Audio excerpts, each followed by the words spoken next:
Hello, I'm Catherine, a 38-year-old novelist with a passion for mystery writing. I lead a life that many dream of. My books have garnered a loyal following, allowing me to support my family through my craft. I've been married to Peter for a decade, and together we have a 9-year-old son, Stephen. In the early days of our marriage, Peter was employed, but as my career flourished, he chose to leave his job. For the past few years, he's largely been idle, often spending his days playing pachinko. Recently, however, I stumbled upon a troubling truth. Peter has been unfaithful, showering someone else with expensive designer gifts purchased on my credit card. I've tolerated his behavior for the sake of our son, but I've reached my breaking point. It's time for a change. This realization was sparked by an unexpected ally, someone I never anticipated would come to my aid. One day, I noticed Peter dressed unusually in a suit, a stark contrast to his usual attire.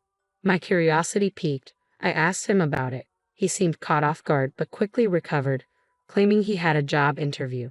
"It's time I start working again," he said. I wanted to believe him, to think he was finally taking steps to improve our family's situation. Wishing him luck, I returned to my writing, racing against a pressing deadline. Hours passed, and it wasn't until 2 a.m. that Peter finally returned. His late arrival and the mysterious job interview raised more questions than answers, and I realized I could no longer let things continue as they were. It was time to face the reality of our situation and make some difficult decisions for the sake of my well-being and our son's future. When Peter stumbled through the door that night, he reeked of alcohol and perfume. Collapsing onto the living room sofa, his smartphone slipping from his grip but remaining unlocked in his hand. Overcome with suspicion and curiosity, I couldn't resist the urge to take a peek at his phone. What I found sent shockwaves through me, undeniable proof of his affair with my best friend, Nancy. They had been at a fancy restaurant with a breathtaking view just hours earlier. The betrayal felt like a physical blow. How could both Peter and Nancy, who was also married, do this to me? Tears threatened to spill, but I fought them back, unwilling to wake Peter. Quietly, I transferred the incriminating photos and messages to my phone, determined to collect myself and strategize my next steps. The following morning, I approached Peter as if nothing had happened. "Hey Peter, about yesterday, you mentioned an interview but got home quite late. What happened?" He shifted uncomfortably, his gaze avoiding mine as he scrambled for an excuse. "I ran into a friend after the interview, and we went out for drinks." When I pressed him about the friend's identity, he dismissed it with a wave. "Just some guy, Catherine. Do I really need to explain everything?" His evasiveness only confirmed my worst fears but also fueled my resolve to handle the situation with dignity and strategy. A month has passed since that painful discovery, and the weight of Peter's betrayal still lingers heavily on my heart. I haven't confronted him yet, knowing it could irreparably fracture our family. If it were solely up to me, I might have already shown him the evidence and demanded a divorce. But considering our son and the complex emotions involved, I've had to tread carefully, understanding that my decisions will forever alter our lives. Despite the turmoil within me, the thought of separating Stephen from his father is unbearable. Peter's frequent outings, supposedly to clear his head or meet friends, have unwittingly provided me with the perfect cover to gather more evidence of his infidelity. I had become increasingly suspicious of Peter, and one day, seizing the opportunity while he was out, I rummaged through his belongings. What I found was a stack of receipts for women's designer items, luxuries I certainly hadn't received. None of these high-end goods were anywhere in our home, leading me to one painful conclusion. Peter was lavishing these extravagant gifts on Nancy, my so-called best friend. But the mystery only deepened. How was Peter financing these purchases? He hadn't worked in years and was living off the modest allowance I provided from my earnings. Concerned and desperate for answers, I devised a plan to follow him. I called my brother, masking my true intentions under the guise of a shopping trip. "Hey, sorry to bother you out of the blue, but can you watch Stephen for a bit? I want to go shopping alone," I said. My brother, puzzled because I usually preferred online shopping, raised an eyebrow. "Shopping? You've never been one to do that in person. What's up?" "Normally, yes, but today I need something from a store. Can you watch him for me?" I replied. He agreed but reminded me not to be gone long as Stephen might get lonely. With my brother's help, I was free to track Peter. I spotted him downtown, arm in arm with Nancy, strolling into a high-end designer store with unsettling familiarity. A mix of hurt and anger surged through me as I watched them approach the cashier. What I saw next shocked me to my core. Peter was paying with a credit card. My heart sank as I realized it was my secondary credit card, the one I usually kept tucked away in an unattended drawer at home. Peter had taken it without my knowledge. The betrayal was deeper and more complex than I had ever imagined. Witnessing it firsthand was painful, but it armed me with the undeniable proof I needed. Now, I had to decide what to do next, knowing that whatever steps I took would impact not just my life but Stephen's as well. Over the past few months, I have been making significant purchases for my home office, including monitors, keyboards, and new furniture, all the while feeling the weight of this deception looming over me. I hadn't realized that Peter was using my busy schedule to mask his deceitful spending. Both of our credit cards were linked to the same bank account, and in the midst of my hectic routine, I hadn't scrutinized the statements closely enough. This oversight now haunted me, making it painfully clear that not only was Peter unfaithful, but he was also misusing my funds to shower gifts on his mistress. Any remaining affection I felt for my husband evaporated in the wake of this revelation. While part of me blamed myself for not noticing sooner, I found it impossible to forgive his betrayal. I had managed to snap some clear photos of Peter and Nancy together before heading home, my mind boiling with anger. In the following days, my thoughts turned to revenge. I frequently checked Peter's computer, knowing he left it unlocked and easily accessible when he wasn't around. Digging into his communications with Nancy, I soon uncovered their plans for a romantic getaway to Kagoshima over the upcoming long weekend, a 5-day escape that seemed tailor-made for my own plans of retribution. However, I faced a significant dilemma. I needed to ensure that my son Stephen remained shielded from the ugly truth about his father's actions. I reached out to my brother again, hoping he could help by looking after Stephen. "Hey bro, sorry to bother you again, but could you watch Stephen for me during the upcoming long weekend?" His response, though supportive, carried a hint of concern. "You mean for all 5 days?" he asked, sounding surprised. Before I could reply, he added firmly, "Catherine, stop trying to handle everything on your own. Peter's cheating on you, isn't he?" I was taken aback by his directness. "How did you know?" I asked, my voice a mix of shock and curiosity. "I heard it from Stephen," he revealed. Hearing my son's name in this context jolted me. Despite his young age, Stephen had sensed that something was amiss with his father. This complicated matters further, as it meant that Stephen was more aware of the situation than I had hoped. Now, I had to navigate not only my response to Peter's betrayal, but also how to protect my son from the emotional fallout. I hadn't realized how deeply Peter's actions were affecting Stephen until my brother pointed it out. Despite my efforts to shield him, Stephen had sensed the tension and pain in our household. As I grappled with these revelations, Stephen, having overheard our conversation, entered the room. "Mom, it's okay. I'm on your side," he said, his clarity surprising for someone so young. "Are you sure, Stephen?" I asked, touched by his understanding and support. "I don't want anyone who makes Mom sad. As long as I have you, I'm okay," he replied confidently. "Thank you, Stephen. And thank you too, bro," I expressed, feeling the surge of gratitude for their unwavering support. Bolstered by the encouragement of my son and brother, I resolved to take decisive action against Peter's betrayal. We began planning our move to a new home, timing it to coincide with Peter's getaway with his mistress. With my brother's help, we discreetly packed our belongings whenever Peter was out.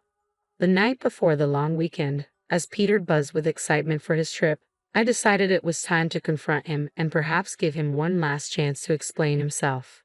"Peter, what's with the suitcase? Why are you packing?" I inquired as I watched him shuffle through his things. "Oh, this?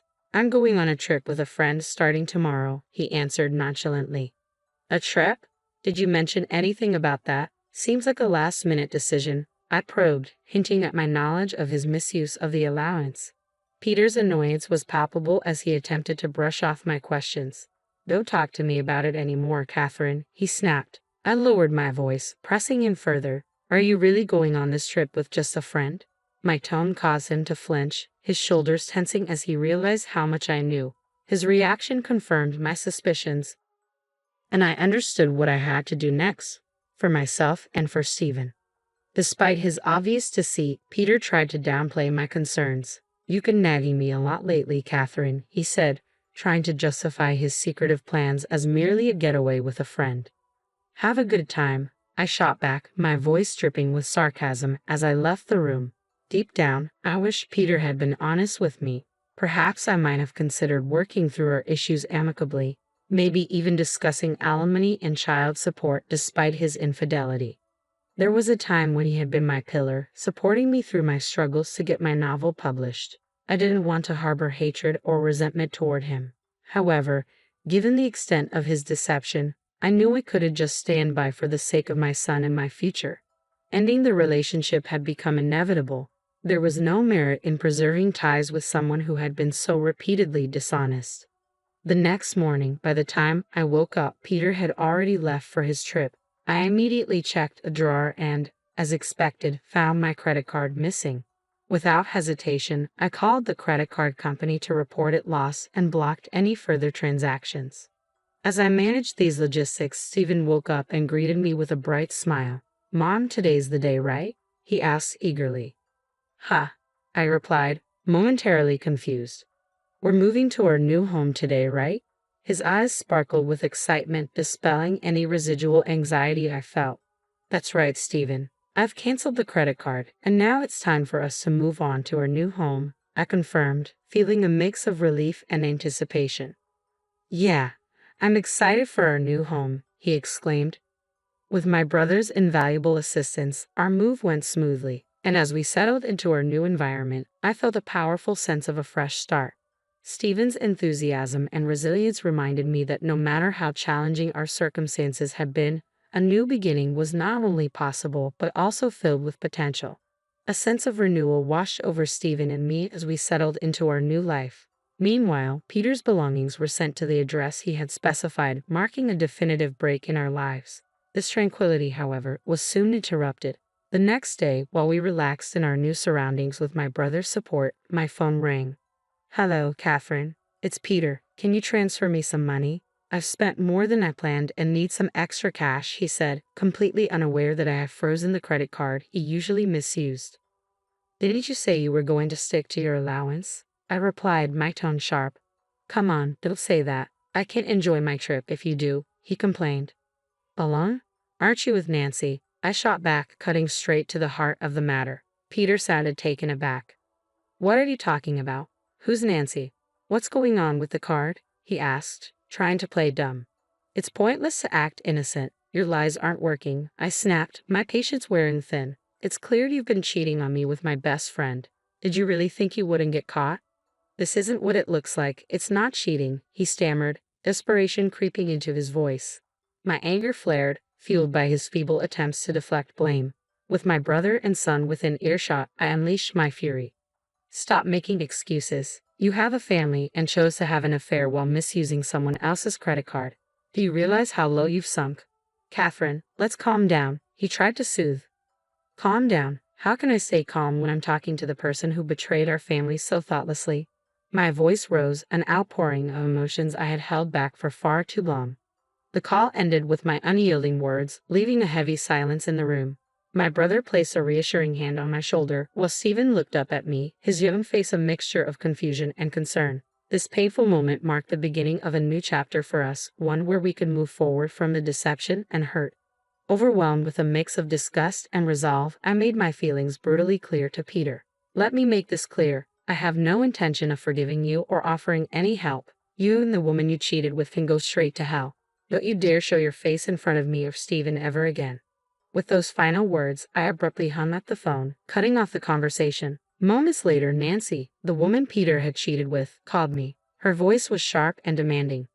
"Catherine, what are you doing?" she asked, her tone dripping with irritation.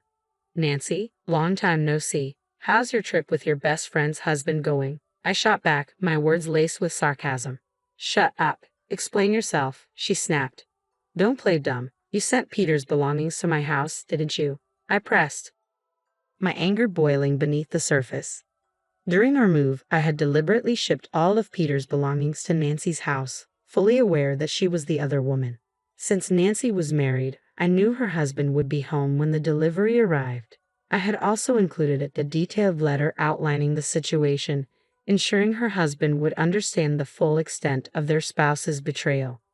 As I yelled at Nancy over the phone, barely holding back my fury, she blurted, "Are you serious? My husband found out, and he's furious. Isn't that expected? You're having an affair, even though you're married." I fired back. "I can't believe my supposed best friend would do something so disgraceful. You're the worst. I'm incredibly disappointed in you." "Excuse me," she said, taken aback. "I think that's my line. You were the one having an affair with my husband. Do you think I forgive you for that?" "Who showed disrespect first, Nancy? I wasn't serious. It was just a fling. There's no way I'd settle for a jobless loser like him." She tried to minimize her actions. "Whether you were serious or not doesn't matter to me," I replied coldly, cutting through her excuses. The betrayal had severed any ties of friendship we once had, leaving only the stark reality of her deception. "I'm divorcing Peter, and your affair is something I won't forgive. I'll be demanding the maximum compensation from both of you, so be prepared." "Compensation? I didn't agree to that.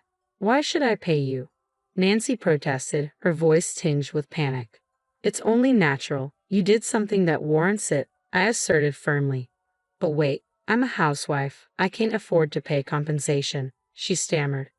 "That's for you to figure out. Maybe you can ask your husband for help, though I doubt he'll be inclined to assist you now," I replied coldly. "Wait a minute, Catherine, please," she began to plead, but I was done listening.